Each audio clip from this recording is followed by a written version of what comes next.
Alright, so today we're going to have some fun. I'm going to be doing probably 3 videos, maybe 4, I don't know. But this is going to be the latest evolution of the Mossberg Compact Cruiser 500. Of course, I got the recoil reducing stock from, or pistol grip from Knox. I got a Vortex dot sight on there to help me index. Really don't need it for what I use it for, but I'm going to be using it today to stretch out to 50 yards. We'll see how it does. This is all based off the suggestions of a viewer, so I guess if you're viewing this, you have some input. Typically, I'll probably just tell you to fuck off, but if you got something of value, I might just run with it. And then I got this bull dot laser dot from UTC. I think we've covered that before. The newest addition here, empty, not that it matters. But the newest addition here is a little bit scary, because what I have is this tack light from Steiner. This is the Mark 7, MK7. So it's a novel concept, but you can see there's very little clearance between the barrel and the actual housing of the light. Now, I might wear some eye protection just to shield myself from any possible, I guess, ricochet or spalling that would come off of this. Who knows? Like I said, I've never fired it with this, so I'm a little leery. Most people hate these things. When they came out, the buttons always wore off. I saw this one on Tactical Yuppie. He's another Ohio boy. But the buttons came off under use when he went to a shotgun course. I'm not going to be running this through any kind of paces like that. What I like is that it provides a little bit of standoff if you use it in a breaching roll. And it also gives you a light source when you're going in and doing any kind of tactical work. If it's on the end of a full-size shotgun, now your shotgun's out to here, you know, you got to bring it in, turn it on. You don't get that, you know, command-operated or, you know, on-demand lighting that you get with a nice short little compact thing like this. So I picked it up. And that's not the only reason I picked it up. I picked it up because I got it for less than $60, okay? Back when they were selling these, before they realized that they were basically just pieces of shit, they were $200. So we're going to find out, you know, how big a piece of shit it is. So, the proposal today. I was told, I guess his name's Tactical Sheepdog. Clever name. I can't stand when people refer to themselves as Tactical. You see Tactical Marzullo on this channel? No. Sheepdog. Okay. Have fun with that, kid. Roll with it. If that's how you feel, sure. Too many of that shit floating around here. Hardly anybody lives up to it. Anyways, I digress. I'm going to be using, let's start with the smallest, and then we'll work our way up. So, I'm going to be using these Aguila mini shells.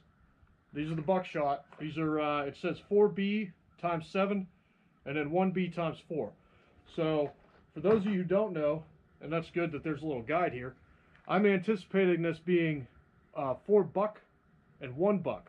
So that's 24 caliber and 30 caliber respectively, according to the little chart. Maybe I'll pop a picture up there of all the different shot sizes to differentiate between lead shot, steel shot, and buckshot.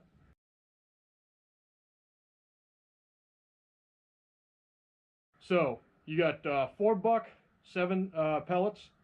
You got 1 buck, 4 pellets, and it's a 5/8 ounce load, coming out at 1,200 feet per second, rated at 1,200 feet per second from a standard size shotgun. That's coming from Aguila. Then we're going to move up to, let's go with the Royale Buck. You know why they call it that? This is made somewhere. Where's this made? It says it's imported through Tennessee.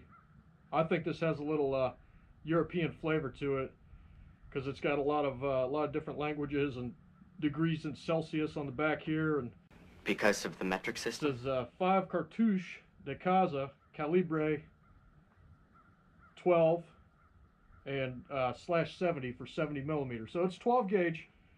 This is coming in. It says it's 9 pellet double aught buck.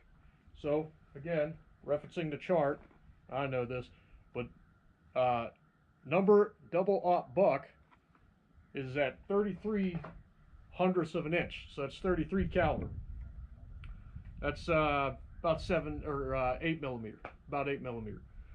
So anyways, this Royal Buck, or Royale Buck, Royale with cheese. claims to be low recoil. Again, 1,200 feet per second, rated, same as the Aguila. Double-aught buck, 9 pellet. We're going to see that. We're going to do it at 10 yards, 20 yards, and then we're going to stretch it all the way out to 50 yards per request. I guess the next one up would be this Challenger Tactical Buckshot. Tactical butt shot. That'd be awesome, right? So this is 9 pellet double-aught buck, 2 3/4 inch, and it's claiming 1,300 feet per second. So that's a full house double-aught buck round right there from Challenger. Let's take a look at these. Look at that. OD green to kind of militarize it, but yet it has the brass, which doesn't do much for keeping the shine down. Most military loads, like the ones that come from Remington's, the ones I use from Remington, the Duplos, they have a black lacquered finish on the brass to keep the shine down. And then finally, we're going to wrap it all up with Federal. This is the Power Shot. This is triple-aught buck, which is 36 caliber, 8 pellet triple-aught buck, 12 gauge, 2 3/4. So I'm just going to keep this video rolling and I'll chop it up. I'm already at 6.5 minutes, so maybe what I'll do is I'll compress it and tighten it up. We'll see. I don't know. I like long form. I'm going to turn on the GoPro Silver 3, start rolling there, and we'll do it in the same order that I briefed.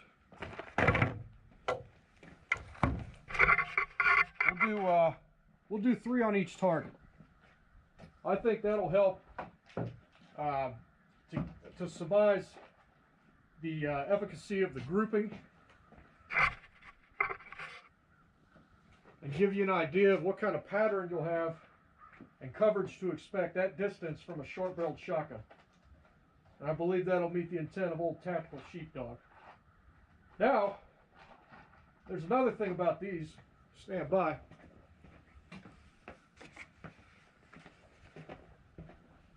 So you got the mini clip, and that insert's underneath. You've probably seen that in other videos. I'm going to run first 3 without this little device, without the mini clip, and that's coming from Opsol down in Texas. So good for them, good product. So as you can see, that's 1, 2, 3, and you can imagine 1 in the tube, so that'd be maxing out at 4. Already got a hang up. All right. So we're going to clear that, and we'll see if it'll cycle the next one. And what I'll do is I'll rack it like a real person, and then we'll see if that can get her done. All right. So I'm going to be taking my time and really aiming here. We're going to go center mass, 10 yards. That looked like some pretty good pattern in there. Oh, got a hang up. Maybe I will pop in the Opsol right now just to avoid that for the remainder of the testing. Let me put this on safe. Instead of fucking around with a loaded gun on the fly. And we'll see how that little device saves us a day. Yep. Yeah, I'm liking that coverage. Plus, that was pretty good. All right. Let's go down range and check it out. Yeah, I'm liking this stuff. That's probably putting a hole in the overcoat, so we're not going to count that one. 23, 24. All right. Tomorrow we'll do colors. I'm going to mark that one out. It's not a hit. So. Oh, 25, 26. That's a miss. We got them all this time? All right, so we got 26 total holes on target. 12 and 24 is 36, so out of 36 possible projectiles, we had 26 actually patterned on target. That's pretty acceptable. I like that. That's a lot of energy. That's a lot of holes. And I could definitely abide by that at 10 yards. So now we're going to stretch it out to 20 yards. And then we'll do 50. Let's get online with the target. All right, so we're going to be going center mass, 20 yards. See a little hole. Man, this really isn't getting it.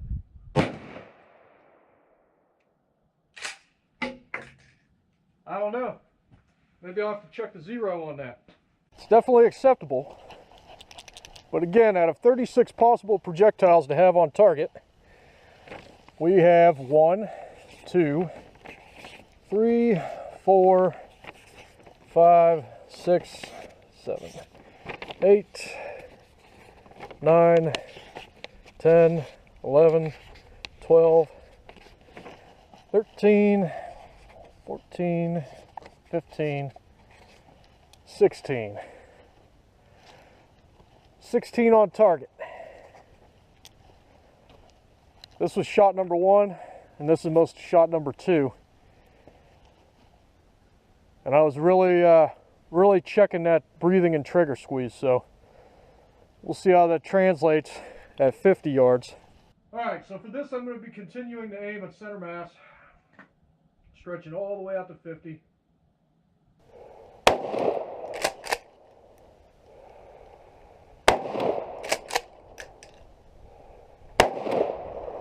And we got some hits for sure. All right, let's go down range, check it out. At least we got a little something. I got a tape measure. I guess I could analyze shot pattern, but we'll just go by the numbers. So realistically, we only have one hit on target. And it looks like it was a number 1 buck. So, yeah, 3%. 3% effective at 50 yards.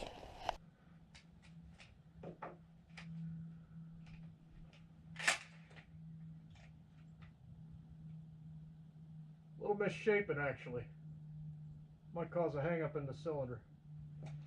All right, so again, we're going to go with the Royale buck, low recoil. Royale with cheese. 9 shot or 9 pellet double up buck, reduced recoil, rated at 1,200 feet per second.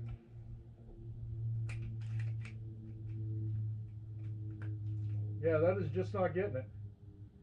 I think that might be because he's a European. All right.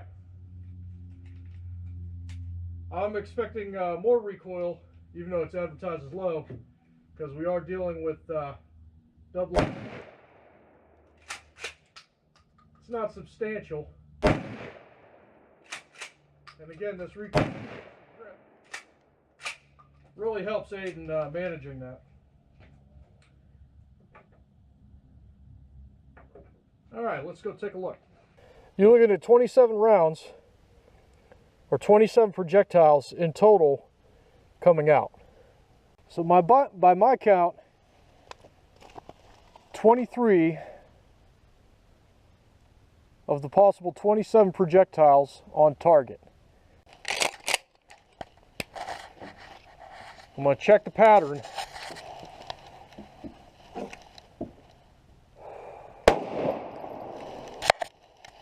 Yeah, I'm satisfied with that.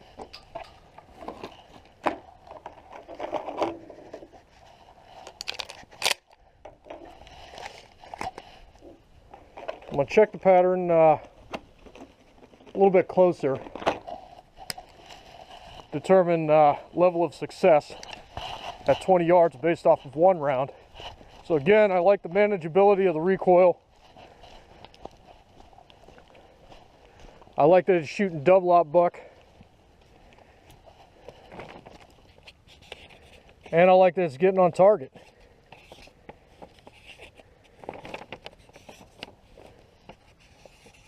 I mean, 5 out of 9 at 20 yards most of them hitting, now it's a little right of target, but most of them are hitting center mass. And I think the Aguila got a fair shake, me shooting it offhand, because its pattern is a lot wider. There's no shot cup to help control anything.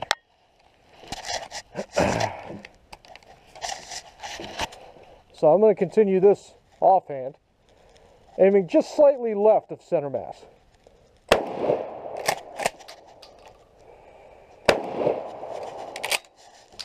Rock that paper. All right. Yeah, I'm liking this stuff.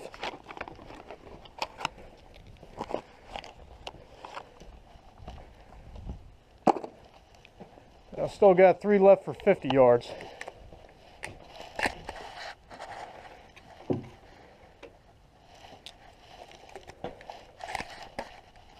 Yeah. I'll tell you, these just barely get in there. And you look, see how that's kind of still sticking out? I had to really bear down on it to get that lip below there. I don't know. Might be a deal breaker.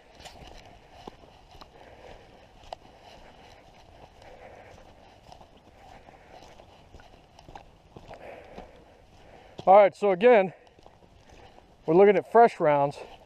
Hell of a pattern. Much more acceptable. I like it. So again, at a possible 27, at 20 yards, 13 effective on target out of 27. It's nearly 50%. In fact, it's just short hair over 50%. All right, let's do 50 yards.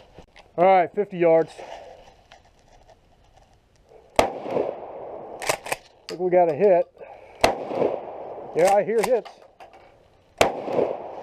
Definitely hearing them. Let's go check that one out. Of course, we still got 2 more to test. It's a bad day. So 2, 3, 4, 5, 6, 7, 8, 9. Exactly 33.333333444. About 33% effective at 50 yards. Yeah, that's not bad. Except again, in a high stress combat situation, you're throwing rounds in there. That one sticks out there, that little 1/8 of an inch, because it ain't fully seated. That could spell your doom.